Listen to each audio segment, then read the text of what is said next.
gather around, PureSkill family. This your boy Sharif, and I'm back at it with another video. All right, let's get into it. Okay, so this is production vlog 13, and today what we did, we finished up the first pass of the blocking. So, and when it comes to animation, you want to be a little organized, because you don't get organized, you don't get it right. So, um, first of all, you have multiple blocking passes when you're animating, and the blocking process as a whole is the longest process. It's only the longest process because if you rush through it, then you're just gonna make your life harder for the polishing stage. Okay. But anyway, so in this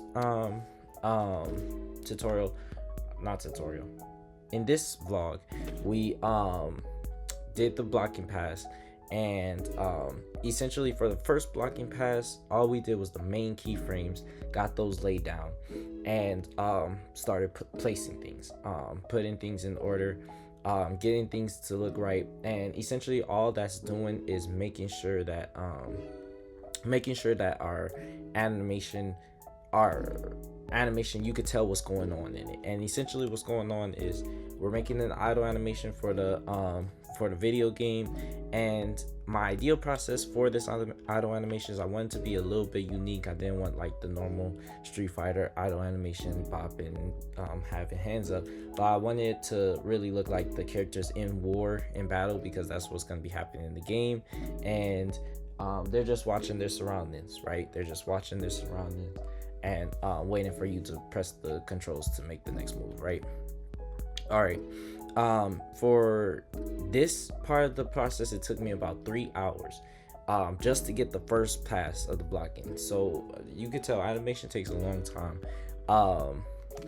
My idea is that for this first idle animation, we're gonna go through it together. I'm gonna go through blocking pass 1, blocking pass 2, blocking pass, so forth, and then go into polishing with you guys, and then show you guys the end. You guys will see the end on this one too, but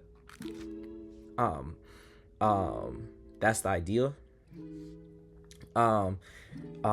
So you guys can go watch that. It's just a time lapse of me working so far. Two things to remember right now is, if you guys are trying to do the same, keep your interpolation mode on constant. What it looks like right here, constant essentially is making sure that there's no like between the two keyframes, because it's a program and not paper. What's happening is it's not holding time, it's not holding your, how should I say, it's not holding the pose. So it's interpolating between the two poses. So if you have two poses, it's gonna try and move it in between the poses by itself, which will be tweaking in the polishing stage. But while you're blocking, you don't want that interpolation in between.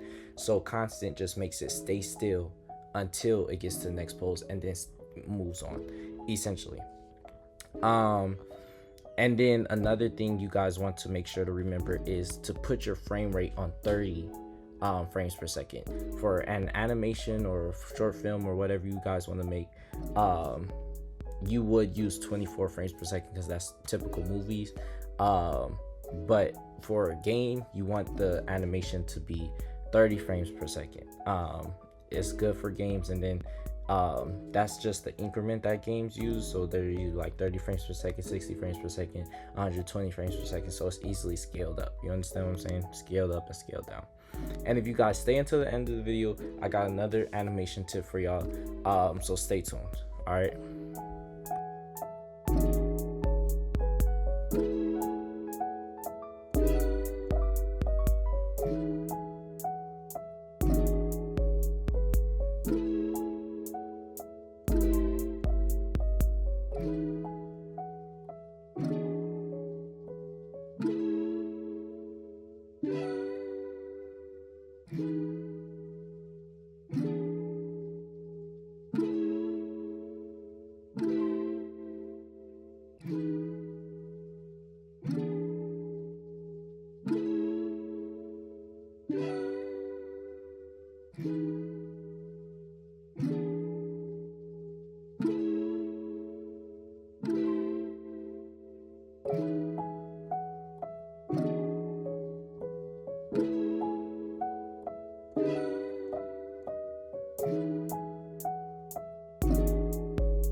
All right, guys.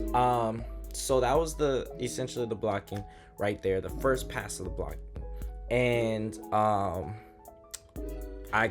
said I was gonna have an animation tip at the end of the video for you guys, so here it is. So when you guys are animating and I want you guys to mainly only focus on posing, especially in this blocking stages. You want to craft your poses like an artist crafts any pose. When they're drawing a picture or anything, you have to craft each and every pose, okay? But I understand that timing is very important, and especially when you're reviewing your animation, timing is something you kind of want to get right. Okay, so when it comes to timing in these situations, what I want you to do is craft each pose with a constant timing. Start at 1, then go to 5. Then start at 1, then make your next pose on 5, make your next pose on 10, make your next pose on 15. It could be any constant. You can do 2s, you could do, I'm using 5s just as an example, right? Make them even, right? So you're not worried about timing at all. When you're completely done with the blocking, right? When you're completely done with the blocking, what I want you to do is then move the frames. You see me do it in this time lapse. If you didn't notice it, go rewind and go back. Rewind. Okay, so you saw what I did. Now, once you move the frames, adjust them, see what makes sense, make the timing make sense to you, and then play it again and again, review it, play it back and forth, keep playing it, and once it feels right to you, then you got your timing on point.